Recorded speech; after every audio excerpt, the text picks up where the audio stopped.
I admit it, real-time strategy is one of my favorite genres. I love the feeling of building a base, gathering resources and amassing a huge army to steamroll the other player. To those who don't know, RTS games are basically Risk, the board game on a PC, where you take the role of a general, a commander, or a war chief of sorts, and send your conscripts into certain doom. Those with a strategic mind are most likely to win in some games, while in other games it's just a race to see who can build the most tanks.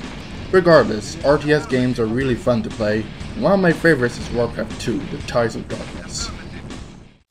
First, a little history.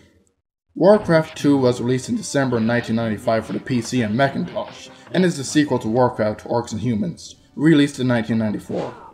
The game was revolutionary for its wide scope of battles for its time, the ability to control land, sea, and air units, and being the first game to let you build anywhere. Every RTS game then had you building near your base, so having this type of freedom was awesome back then. Its predecessor was inspired by a game called Dune 2, which was released by Westwood Studios, creator of the Command & Conquer series, in 1992. This is known as the grandfather of RTSs, as it laid down the framework for future RTS games to build upon. Now, with the history over with, let's go on to the story. The story goes like this. In the Age of Chaos, two factions battle for dominance. In the Age of Chaos, two factions battled for dominance. Yes, I just said that. The first part of the story occurs during Warcraft 1. To cut things short, the Orcs win. Kind of a downer, isn't it? The entirety of the story happens on the nation called Azeroth. In the sequel, the humans were driven out into the cold mountains of Lordaeron after they lost their homeland of Azeroth to the Orcs. They now seek retribution for the loss of their homeland, or as the manual says. The Warcraft II manual describes the lore in great detail. Summarizing it into less than a reasonable length for review would have been almost impossible due to its sheer length. So it's up to you to play the game and see how the story goes. It's a good story, I'll give you that. Not Final Fantasy good, but good nonetheless. In Warcraft 2, you can play in 3 different types of games.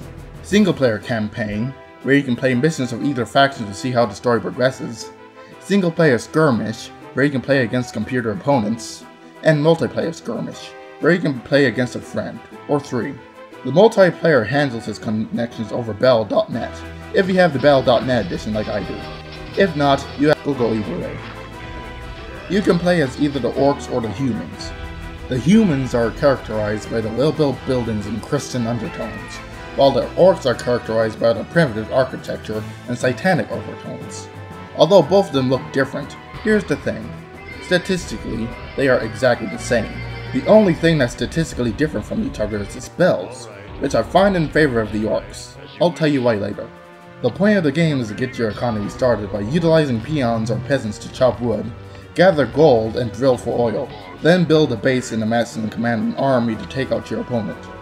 It's as simple as that, but it's also fun. You can command troops such as footmen, grunts, archers, axe throwers, destroyers, battleships, juggernauts, knights, ogres, mages, death knights, and countless other units to get the job done.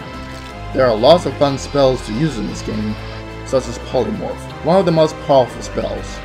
It transforms even the most powerful of enemy units into critters.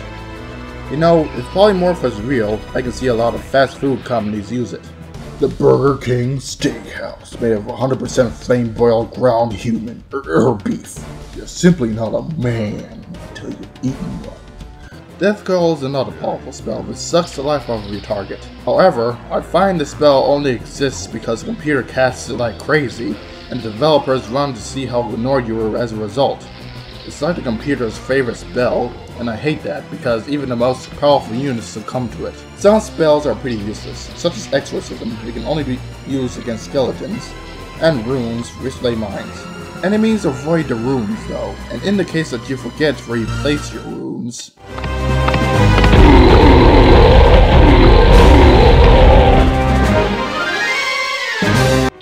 then you have Bloodlust. Yes, Bloodlust. Bloodlust makes your unit's attacks much more powerful than normal. However, when casted on fellow ogres, consider the base destroyed. Bloodlusted ogres will absolutely destroy a base and annihilate any enemy that dares looks at it funny.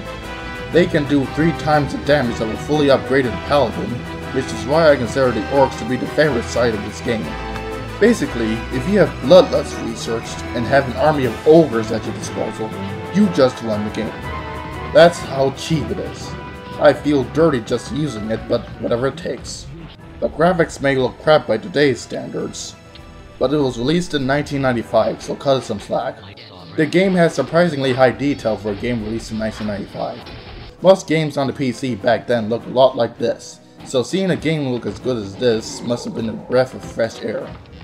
All of the game's graphics are hand-drawn instead of computer-generated, and it really shows with the level of detail each building and unit has. The FMVs aren't bad to look at either. The music, to put it bluntly, kicks ass. Even the disco track kicks ass.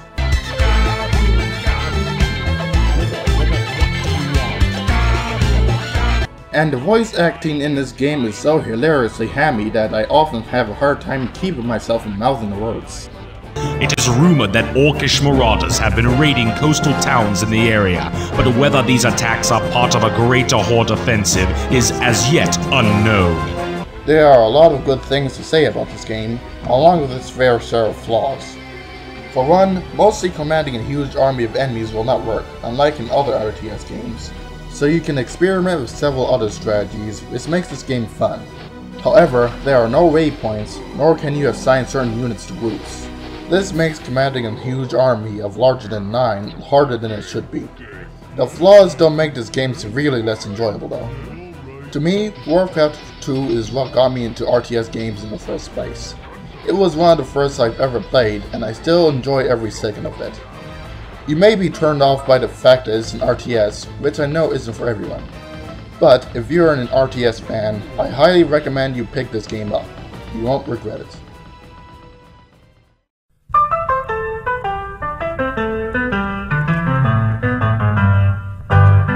Are you still f***ing me? I love things up. Excuse me? You never the other elves like that. Even elder races get tired of I don't want to this. Hello, Sonny! Want me to Yes, Master. I don't want to. You soon will have your chop chop. We're not this anymore. I've got the I wish I had a You're all belly full of I'm full of Ah, there's no hope for this lad. This is the reason I ended it all. Stop that incessant f***ing.